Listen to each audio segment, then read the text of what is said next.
Evening, we are less than 2 days away from a nationwide protest happening in 1,500 cities, including the state capitol in Hartford, New Haven, and other places in Connecticut. Yeah, they're being called No King protests. News 8's Mackenzie Maynard joins us live in New Haven, where organizers are expecting nearly 1,000 protesters to gather on the green. Mackenzie.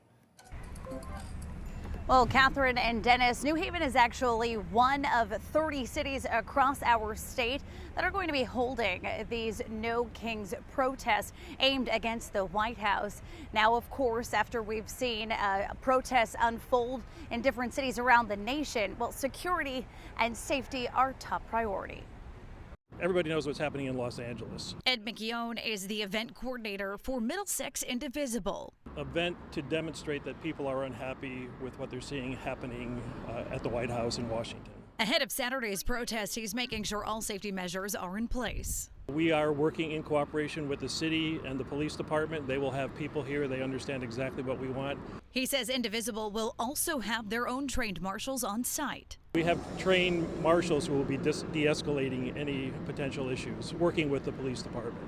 The No Kings rally will happen in front of City Hall in Middletown, as well as in 29 other cities, including New Haven. That's where Police Chief Carl Jacobson says they already have a plan in motion.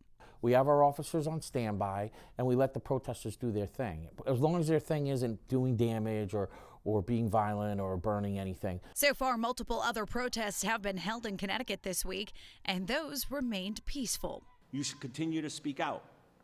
You should continue to exercise your rights to speak and protest lawfully and peacefully. You know, right now, I think our state police, municipal police working together will keep us safe as they always have. With thousands expected, event organizers want to be prepared for anything. We looked at things like how many of our officers do have helmets and shields. We have a crowd control team of over 100 people, so that front line contingency has full gear.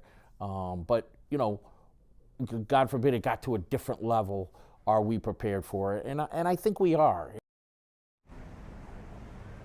And meantime, in Washington, D.C., they will be holding their military parade to commemorate the Army's 250th anniversary, which also happens to fall on President Trump's 79th birthday. And in fact, today, when President Trump was asked about the No Kings protest, he responded he, quote, doesn't feel like a king.